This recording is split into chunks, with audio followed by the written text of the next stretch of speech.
ഹൈദരാബാദിലെ ഗോൽക്കൊണ്ട കോട്ടയിലൂടെ സഞ്ചാരം തുടരുകയാണ്. മലയുടെ ഏറ്റവും മുകളിലുള്ള ദർബാർ ഹാളിന്റെ മുറ്റത്തു നിന്നും പടവുകൾ ഇറങ്ങുമ്പോൾ താഴെ രാജ്ഞിമാരുടെ കൊട്ടാരങ്ങളും അതിനു മുന്നിലെ ഉദ്യാനങ്ങളുമെല്ലാമാണ് കാഴ്ച. 400 വർഷം മുൻപ് എത്ര വിപുലമായൊരു നഗരമാണ് ഈ കോട്ടയ്ക്കുള്ളിൽ ഉണ്ടായിരുന്നത് എന്ന് അത്ഭുതപ്പെട്ട് നിൽക്കുകയാണ് ഞാൻ.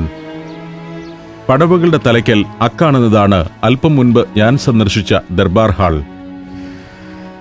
പടവുകളിൽ ദർബാർ ഹാൾ കാണാൻ പോകുന്നവരുടെയും തിരിച്ചിറങ്ങുന്നവരുടെയും തിരക്ക്.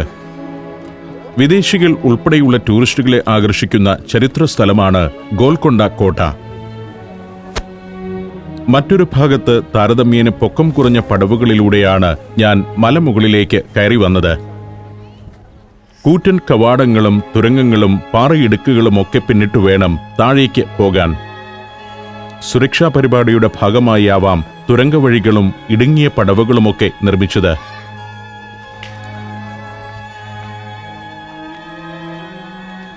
കോട്ടയിലുണ്ടായിരുന്ന ഒരു മോസ്കിന്റെ അവശിഷ്ടങ്ങളാണ് ഇപ്പോൾ മുന്നിൽ. ലളിതമായി നിർമ്മിച്ച മോസ്കായിരുന്നു ഇത്. സനാന മോസ്ക്. 4 ആൾ പൊക്കമുള്ള കൂറ്റൻ കൽമതിലിനകത്തായിരുന്നു മോസ്ക്. മുകളിൽ കാണുന്ന ദർബാർ ഹാൾ ഉൾപ്പെടെയുള്ള മന്ദിരങ്ങളിലായിരുന്നു ഭരണപരമായ കാര്യങ്ങൾ നടന്നിരുന്നത്. കുത്തബ് ഷാഹി സുൽത്താൻമാരുടെ സ്വകാര്യ ജീവിതവുമായി ബന്ധപ്പെട്ട കെട്ടിടങ്ങളാണ് മലയുടെ ഈ ചെരുവിലുള്ളത്. രാജ്ഞിമാരുടെ കൊട്ടാരങ്ങൾ, അവരുടെ തോഴിമാരുടെ ഗേഹങ്ങൾ, പ്രാർത്ഥനാസ്ഥലങ്ങൾ, രാജകുമാരന്മാരുടെ കളിസ്ഥലങ്ങൾ എന്നിവയൊക്കെ ഈ ഭാഗത്തുണ്ട്. അക്കാലത്തെ ഇന്ത്യയിലെ മിക്ക നാട്ടുരാജ്യങ്ങളുടെയും ഭരണാധികാരികളെ പോലെ സുഖലോലുപരായിരുന്നു കുത്തബ് ഷാഹി സുൽത്താൻമാരും. പൂർണ്ണമായും തകരാതെ അവശേഷിച്ചിരിക്കുന്ന പല മന്ദിരങ്ങളും ഇപ്പോൾ ഗ്രില്ലിട്ട് സംരക്ഷിച്ചിരിക്കുകയാണ്. ഖിൽവത്ത് എന്നാണ് ഈ കെട്ടിടങ്ങൾ പൊതുവെ അറിയപ്പെടുന്നത്. സുൽത്താൻ കുടുംബത്തിന്റെ സ്വകാര്യ ആവശ്യങ്ങൾക്ക് മാത്രം വേണ്ടിയുള്ള ചേംബറുകൾ. ഗോൽക്കൊണ്ടയുടെ മറ്റു ഭാഗങ്ങളിൽ ഭരണപരമായ ആവശ്യങ്ങൾക്ക് വേണ്ടിയുള്ള പരുക്കൻ കെട്ടിടങ്ങളാണ് കണ്ടിരുന്നതെങ്കിൽ ഈ ഭാഗം വ്യത്യസ്തമാണ്.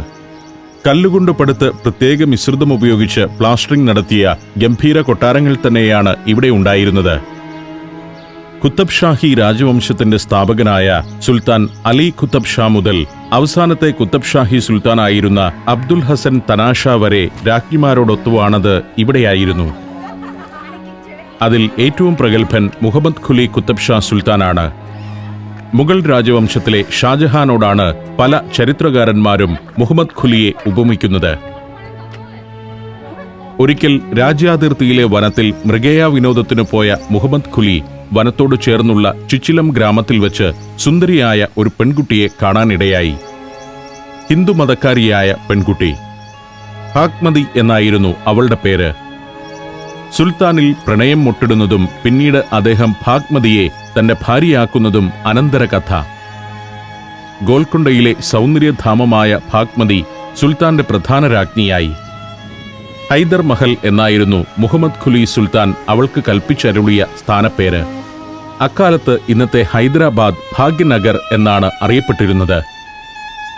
ഹൈദർ മഹൽ നഗരത്തിന്റെ ഐശ്വര്യമായി വാഴ്ത്തപ്പെട്ടതോടെ നഗരനാമം തന്നെ ഹൈദരാബാദ് എന്നായി മാറിയെന്ന് സ്ഥലനാമകഥ. ഹൈദർ മഹൽ രാജ്ഞിയെക്കുറിച്ചുള്ള അധികം പരാമർശങ്ങളൊന്നും ചരിത്രപുസ്തകങ്ങളിൽ കാണില്ല. അവരും സുൽത്താനുമായുള്ള അടുത്ത ബന്ധത്തിൽ അസൂയാലുവായിരുന്ന അന്നത്തെ പ്രധാനമന്ത്രി മിർ മോമിൻ അക്കാലത്തെ ചരിത്രരേഖകളിൽ നിന്നും ഹൈദർ മഹലിനെക്കുറിച്ചുള്ള വിവരണങ്ങളെല്ലാം നീക്കം ചെയ്യുകയായിരുന്നു. റാണി മഹൽ കോംപ്ലക്സ് എന്നാണ് ഈ കെട്ടിട സമുച്ചയം അറിയപ്പെടുന്നത്. പല സുൽത്താൻമാരുടെ കാലത്ത് പല വാസ്തുവിദ്യാ ശൈലിയിൽ നിർമ്മിക്കപ്പെട്ട ചേംബറുകളാണ് റാണി മഹൽ കോംപ്ലക്സിലുള്ളത്. പല നിലകളുള്ള അതിബൃഹത്തായ ഒരു കെട്ടിട കോംപ്ലക്സ്. സുൽത്താൻമാരുടെ പല ഭാര്യമാർ ഒരുമിച്ച് വസിച്ചിരുന്ന കൊട്ടാരമാണ് റാണി മഹൽ എന്ന് ചില ചരിത്രകാരന്മാർ പറയുന്നു. പ്രധാനപ്പെട്ട 1-2 രാജ്ഞിമാർക്ക് മാത്രമേ അന്ന് പ്രത്യേക കൊട്ടാരങ്ങൾ അനുവദിച്ചിരുന്നുള്ളൂ. റാണി മഹലിൽ നിന്നും ഇറങ്ങിയെത്തുന്നത് വലിയൊരു ഉദ്യാനത്തിലേക്കാണ്. ഉദ്യാനത്തിന്റെ ചുറ്റുഭാഗത്തുമുണ്ട് കൊട്ടാരക്കെട്ടുകൾ. ഒരു മൂലയ്ക്ക് ചെറിയൊരു മോസ്ക്. താരാമതി മോസ്ക് എന്നാണ് അത് അറിയപ്പെടുന്നത്. കുത്തബ് ഷാഹി വാസ്തുവിദ്യയിൽ പണിത മോസ്കാണ്. ഹിന്ദു ഇസ്ലാം വാസ്തുകലയുടെ മേളനമായി വിലയിരുത്തപ്പെടുന്നതാണ് കുത്തബ് ഷാഹി ആർക്കിടെക്ചർ. അടുത്തതായി നക്കാർ ഖാന എന്ന സ്ഥലത്തേക്കാണ് എത്തുന്നത്. പല ചേംബറുകളും മുറ്റങ്ങളുമൊക്കെയുള്ള ചെറു കൊട്ടാരങ്ങളുടെ ഒരു കോംപ്ലക്സ് ആയിരുന്നു നഖാർ ഖാന. മിക്ക കൊട്ടാരങ്ങളും തകർന്നടിഞ്ഞു പോയിരിക്കുന്നു.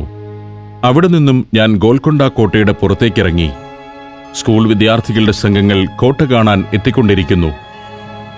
മലനിരകൾ കയറിയും ഇറങ്ങിയും ഗോൽക്കൊണ്ട കോട്ടയെ പകർത്തിക്കഴിഞ്ഞു.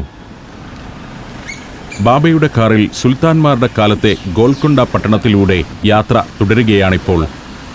സുൽത്താൻമാരുടെ ഭരണകാലത്ത് ധാരാളം ജനം വസിച്ചിരുന്ന പ്രദേശങ്ങൾ തന്നെയാണ് ഇതെല്ലാം. ഇടയ്ക്കിടെ ചില ഗേറ്റുകളും മതിലുകളുമൊക്കെ പിന്നിട്ടാണ് യാത്ര. 400 വർഷത്തിലേറെ സർവ്വപ്രതാപങ്ങളോടെ നിലകൊണ്ട ഗോൽക്കൊണ്ടയുടെ തകർച്ചയെക്കുറിച്ചാണ് ഈ മടക്കയാത്രയിൽ എൻ്റെ ചിന്ത. ഗോൽക്കൊണ്ടയിലുണ്ടായിരുന്ന വജ്ര രത്നശേഖരം തന്നെയാണ് കുത്തബ് ഷാഹി രാജവംശത്തിന്റെ തകർച്ചയ്ക്ക് കാരണമായത്. ഈ ശേഖരം സ്വന്തമാക്കുക എന്ന ലക്ഷ്യത്തോടെയാണ് മുഗൾ ചക്രവർത്തിയായ ഔറംഗസേബ് 1656 ഗോൽക്കൊണ്ട ആക്രമിക്കുന്നത്. സുൽത്താൻ അബ്ദുള്ള ഖുലി ആയിരുന്നു അന്ന് ഇവിടുത്തെ ഭരണാധികാരി. മുഗൾ സൈന്യത്തിന് മുന്നിൽ പിടിച്ചു നിൽക്കാനാവാതെ വന്നപ്പോൾ അദ്ദേഹം ഔറംഗസേബുമായി സന്ധി ചെയ്തു. സുൽത്താൻ തന്റെ മകളെ ഔറംഗസേബിന്റെ പുത്രന് വിവാഹം ചെയ്തു കൊടുത്തു. തൽക്കാലം അടങ്ങിയ ഔറംഗസേബ് 1687 വീണ്ടും പടകൂട്ടിയെത്തി. അബ്ദുൽ ഹസൻ തനാഷയായിരുന്നു സുൽത്താൻ. ഇതാണ് ഗോൽക്കൊണ്ടയിലേക്കുള്ള പടിപ്പുര. ഔറംഗസേബിന്റെ 2ാം ആക്രമണകാലത്ത് 8 മാസം ഈ പടിപ്പുര അടഞ്ഞുകിടന്നുവെന്നാണ് ചരിത്രം. ആ 8 മാസവും സുൽത്താൻ അബ്ദുൽ ഹസൻ തനാഷയുടെ സേന മുഗൾ സൈന്യത്തെ ചെറുത്തു നിൽക്കുകയായിരുന്നു. ഫത്തേ ദർവാസ എന്നറിയപ്പെടുന്ന കിഴക്കേ കോട്ടവാതിലിന്റെ സംരക്ഷണ ചുമതല അന്ന് അബ്ദുൽ ഖാൻ പാനിയെ എന്ന കമാൻഡർക്കായിരുന്നു. മുഗളന്മാർ കൈക്കൂലി നൽകി അയാളെ വശത്താക്കി. അങ്ങനെ ഒരു രാത്രിയിൽ ഫത്തേ ദർവാസ ശത്രുക്കൾക്ക് മുൻപിൽ തുറക്കപ്പെട്ടു. നൂറ്റാണ്ടുകൾ പഴക്കമുള്ള കുത്തബ് ഷാഹി രാജവംശത്തിന്റെ അവസാന രംഗമായിരുന്നു അത്. ഇന്ത്യയിലെ 13 സംസ്ഥാനങ്ങളിലൂടെയുള്ള സഞ്ചാരം ഇപ്പോൾ പെൻ ഡ്രൈവിൽ ലഭിക്കുന്നു. ചരിത്രവും ഐതിഹ്യങ്ങളും യഥാർത്ഥ ജീവിതവും ഒത്തുചേരുന്ന ഇന്ത്യൻ കാഴ്ചകളുടെ ഈ അസുലഭ ശേഖരം സ്വന്തമാക്കാൻ 99544422 എന്ന നമ്പറിലേക്ക് ഇന്ത്യ എന്ന് SMS ചെയ്യൂ. കുത്തബ് ഷാഹി സുൽത്താൻമാരുടെ ശ്മശാനത്തിലേക്കാണ് ഇപ്പോൾ എത്തിയിരിക്കുന്നത്. ആർക്കിയോളജിക്കൽ സർവേ ഓഫ് ഇന്ത്യ സംരക്ഷിച്ചു വരുന്ന രാജകീയ ശ്മശാനമാണിത്. സുൽത്താൻ കുടുംബത്തിൽപ്പെട്ടവരുടെ ശവകുടീരങ്ങളുടെ വലിയൊരു കോംപ്ലക്സ്. ഓരോ കബറുകൾക്കും മുകളിലാണ് മനോഹരമായ ശിലാകുടീരങ്ങൾ ഉയർന്നു നിൽക്കുന്നത്. സുൽത്താൻ മുഹമ്മദ് കുത്തബ് ഷായുടെ ഭാര്യയും അബ്ദുള്ള കുത്തബ് ഷായുടെ അമ്മയുമായിരുന്ന ഹയാത്ത് ബക്ഷ് ബീഗത്തിന്റെ കുടീരമാണിത്. അത് പിന്നിട്ടു നീങ്ങുമ്പോൾ മുന്നിൽ വലിയ മകുടത്തോടുകൂടിയ മറ്റൊരു ടൂംബ്. ഇങ്ങനെ ധാരാളം കുടീരങ്ങളുണ്ട് ഇബ്രാഹിം ബാഗ് എന്നറിയപ്പെടുന്ന ഈ പ്രദേശത്ത്. കുത്തബ് ഷാഹി രാജവംശത്തിലെ 7 സുൽത്താൻമാരും അന്ത്യനിദ്ര കൊള്ളുന്നത് ഇവിടെയാണ്. ഇവിടെ പാതി പൂർത്തിയായ ഒരു കുടീരം കാണാം. Incomplete tomb of Mirza Nizamuddin Ahmad എന്നാണ് ഇതറിയപ്പെടുന്നത്. അബ്ദുള്ള കുത്തബ് ഷാ സുൽത്താന്റെ മൂത്ത മരുമകനായിരുന്നു മിർസ നിസാമുദ്ദീൻ അഹമ്മദ്. അവസാനത്തെ കുത്തബ് ഷാഹി സുൽത്താനായിരുന്ന അബ്ദുൽ ഹസൻ തനാഷയെയും ഈ കുടീരത്തിലാണ് അടക്കം ചെയ്തിരിക്കുന്നതെന്ന് ഗവേഷകർ പറയുന്നുണ്ട്. മുഗളരുടെ പിടിയിലകപ്പെട്ട സുൽത്താൻ അബ്ദുൽ ഹസൻ തനാഷയെ അവർ ദൗലത്താബാദ് കോട്ടയിലേക്കാണ് കൊണ്ടുപോയത്. തനാഷയുടെ സ്മാരകം പൂർത്തിയാക്കാൻ ആ രാജവംശത്തിൽ ആരുമില്ലായിരുന്നു. എന്നാൽ വളരെ മനോഹരമായി ഇന്നു നിലനിൽക്കുന്ന ചില കുടീരങ്ങളും ഇവിടെയുണ്ട്. 2 നിലകളും അതിനു മീതെ കൂറ്റൻ മകുടവുമൊക്കെയുള്ള കുടീരം. മുഹമ്മദ് കുത്തബ് ഷാ സുൽത്താന്റെ സഹോദരിയായിരുന്ന ഫാത്തിമ സുൽത്താനയുടെ കുടീരമാണ് ഇത്. 2 കല്ലറകളാണ് ഈ കുടീരത്തിലുള്ളത്. അതിലൊന്ന് സുൽത്താനയുടേതാണെന്ന് ശിലാലിഖിതമുണ്ടെങ്കിലും അടുത്തുള്ള കല്ലറ ആരുടേതാണെന്ന് കണ്ടെത്താനായിട്ടില്ല. സുൽത്താൻ കുടുംബത്തിലെ രാജ്ഞിമാർക്കും രാജകുമാരിമാർക്കും അവരുടെ ഭർത്താക്കന്മാർക്കുമെല്ലാം വേണ്ടി ഈ കോംപ്ലക്സിൽ കുടീരങ്ങൾ പണിതിട്ടുണ്ട്. ഫാത്തിമ സുൽത്താനയുടെ സഹോദരനും ഗോൽക്കൊണ്ടയുടെ ഭരണാധികാരിയുമായിരുന്ന മുഹമ്മദ് കുത്തബ് ഷായുടെ കുടീരമാണ് ഇത്. 33 വയസ്സുവരെ മാത്രം ജീവിച്ചയാളാണ് മുഹമ്മദ് കുത്തബ് ഷാ. 19ാമത്തെ വയസ്സിലാണ് അദ്ദേഹം ഗോൽക്കൊണ്ടയിലെ സുൽത്താനായത്. 3.25 നൂറ്റാണ്ടിന്റെ പഴക്കമുണ്ടെങ്കിലും വലിയ കേടുപാടൊന്നുമില്ലാതെ നിലകൊള്ളുകയാണ് കുടീരം. കുടീരത്തിന്റെ അകം എങ്ങനെയാണെന്നൊന്ന് കാണണം. അകത്ത് ക്യാമറ അനുവദിക്കുമോ എന്നറിയില്ല. അനുവദിച്ചില്ലെങ്കിൽ തന്നെ പുറത്തുനിന്ന് അകത്തെ കാഴ്ചകൾ പകർത്താനാവുമോ എന്നതാണ് എൻ്റെ നോട്ടം. പക്ഷേ ക്യാമറയെ ആരും വിലക്കുന്നില്ല. ഞാൻ കുടീരത്തിനകത്തേക്ക് കയറി. കുറെ ടൂറിസ്റ്റുകൾ എത്തിയിട്ടുണ്ട്. വലിയ ഹാളിന് മധ്യത്തിൽ സുൽത്താൻ മുഹമ്മദ് കുത്തബ് ഷായുടെ ഖബർ പട്ടുതുണികൊണ്ട് മൂടിയിട്ടിരിക്കുന്നു. ഇവിടുത്തെ കാവൽക്കാരനും ഗൈഡുമാണ് ഇദ്ദേഹം. മുഹമ്മദ് കുത്തബ് ഷായെക്കുറിച്ച് ആൾ ചിലതൊക്കെ പറഞ്ഞു തന്നു. So he is the complete of Hyderabad city construction, the first king in Sultan Qutub Shah. അത്ഭുതകരമായൊരു നിർമ്മിതിയാണ് ടൂം. 4 ഭാഗത്തും ഇങ്ങനെ ആർച്ച് വേകളുണ്ട്. അകലെ നിന്ന് നോക്കുമ്പോൾ ചെറിയൊരു നിർമ്മിതിയാണെന്ന് തോന്നുമെങ്കിലും അതിബൃഹത്തായ കെട്ടിടം തന്നെയാണ് ഓരോ കുടീരവും. അക്കാലത്തെ സുൽത്താൻമാരുടെ പ്രതാപവും ഗോൽക്കൊണ്ട കോട്ടയിലെ ഖജനാവിന്റെ സമൃദ്ധിയുമെല്ലാം ഇവയുടെ നിർമ്മാണത്തിലും പ്രതിഫലിച്ചിരിക്കുന്നു. ഈജിപ്തിൽ ഫറവോമാരുടെ കാലത്ത് തുടങ്ങിയ ശവകുടീരങ്ങളിൽ സമ്പത്ത് പ്രകടമാക്കുന്ന രീതി 15-ാം നൂറ്റാണ്ട് മുതൽ ഇന്ത്യയിലും ഉണ്ടായിരുന്നു. 17-18 നൂറ്റാണ്ടുകളിൽ നിർമ്മിക്കപ്പെട്ടതാണ് ഇവിടുത്തെ കുടീരങ്ങളിലേറെയും. ഇത്തരം കുടീരങ്ങളുടെ ഇന്ത്യയിലെ ഏറ്റവും പ്രൗഢമായ പതിപ്പാണ് ആഗ്രയിലെ താജ്മഹൽ. ബാബ കാറുമായി എത്തി. ഞങ്ങൾ യാത്ര തുടരുകയാണ്. ഇനിയും കുടീരങ്ങൾ ഏറെ കാണാനുണ്ട്. പക്ഷേ എല്ലാ കുടീരങ്ങളും ഒരുപോലെയാണെന്നതിനാൽ ഹൈദരാബാദിന്റെ അടുത്ത കാഴ്ചകളിലേക്ക് നീങ്ങാനാണ് എൻ്റെ തീരുമാനം. മടക്കയാത്രയിലും കാണാം വമ്പൻ കുടീരങ്ങൾ. ഹയാത്ത് ബക്ഷ് ബീഗത്തിന്റെ ടൂമ്പാണ് ഇടതുവശത്ത് ഇക്കാണുന്നത്. ഇവിടേക്ക് വന്നപ്പോൾ ആദ്യം കണ്ടത് ഈ ടൂമ്പായിരുന്നു.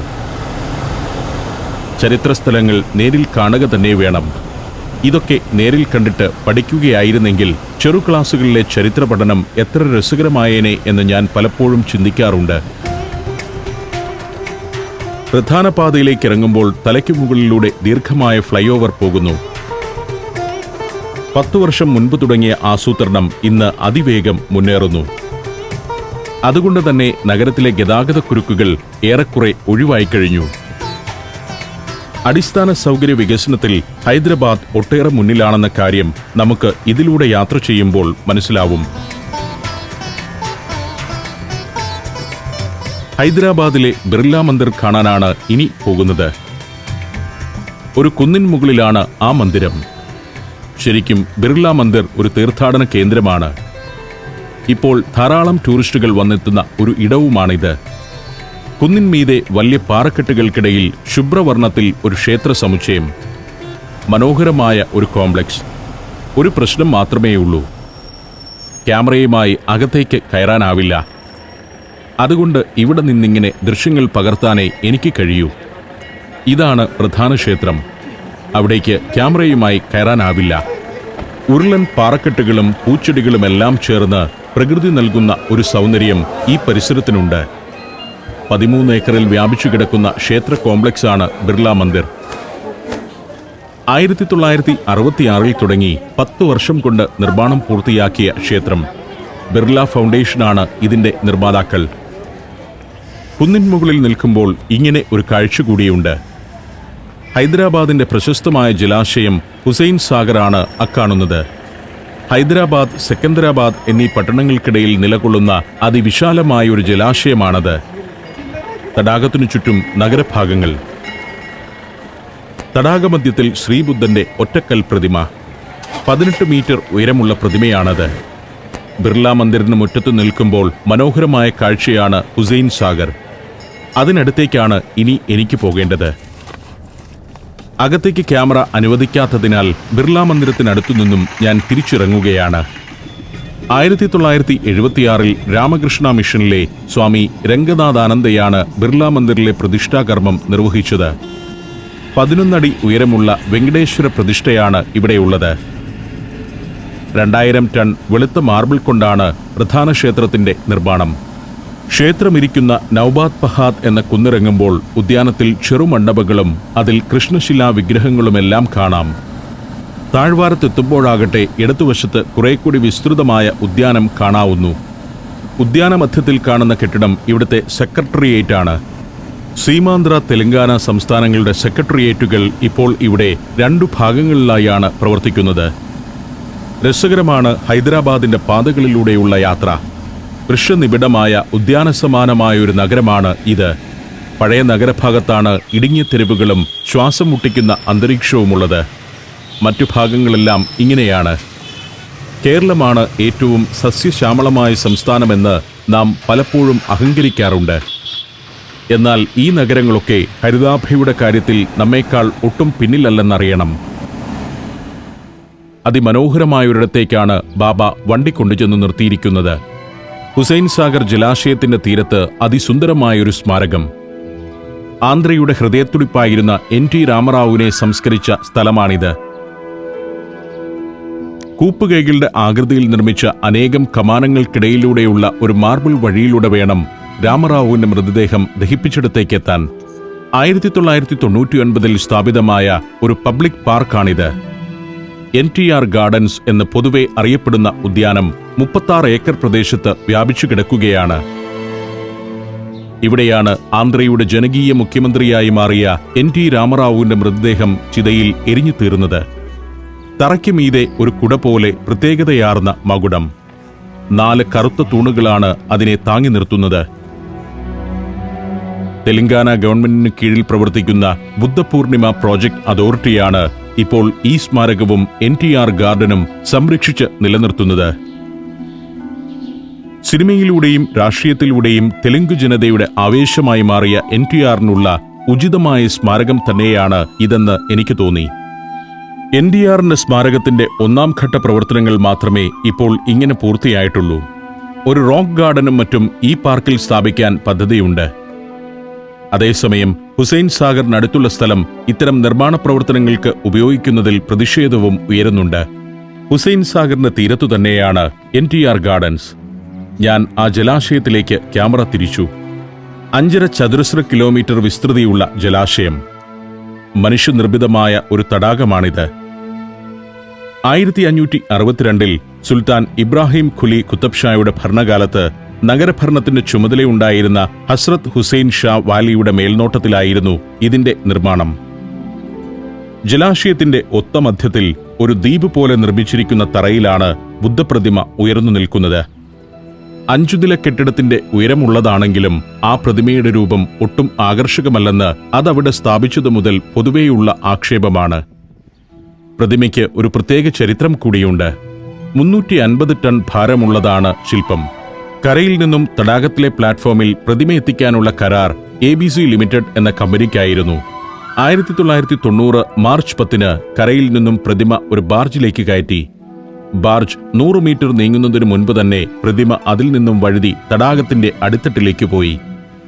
പിന്നീട് 2 വർഷത്തിനു ശേഷമാണ് പ്രതിമ തടാകത്തിനടിയിൽ നിന്നും ഉയർത്തിയെടുക്കാനായത്. 2006 ദലൈലാമ ഔദ്യോഗികമായി ബുദ്ധപ്രതിമ അനാച്ഛാദനം ചെയ്തു. ഹുസൈൻ സാഗർ ഇപ്പോൾ ടൂറിസ്റ്റുകളുടെ ഇഷ്ടസങ്കേതമാണ്. ബോട്ടിലും സ്പീഡ് ബോട്ടിലും തടാകത്തിൽ ചുറ്റിയടിക്കുക, ബുദ്ധപ്രതിമയുടെ സമീപത്തേക്ക് പോവുക, അതിനു മുന്നിൽ നിന്ന് ഫോട്ടോ എടുക്കുക എന്നിവയെല്ലാം സഞ്ചാരികളുടെ ഹരം. ധാരാളം ബോട്ടുകളും സ്പീഡ് ബോട്ടുകളും വാട്ടർ സ്കൂട്ടറുകളുമെല്ലാം തടാകത്തിൽ കാണാം. സുൽത്താൻ ഭരണകാലത്ത് നഗരത്തിന്റെ ജലക്ഷാമത്തിന് പരിഹാരമെന്ന നിലയിലാണ് ഈ തടാകം നിർമ്മിക്കുന്നത്. എന്നാൽ ആധുനിക കാലത്തെ അശാസ്ത്രീയമായ നഗരവൽക്കരണം ഈ ജലാശയത്തെ മലിനമാക്കി കഴിഞ്ഞു.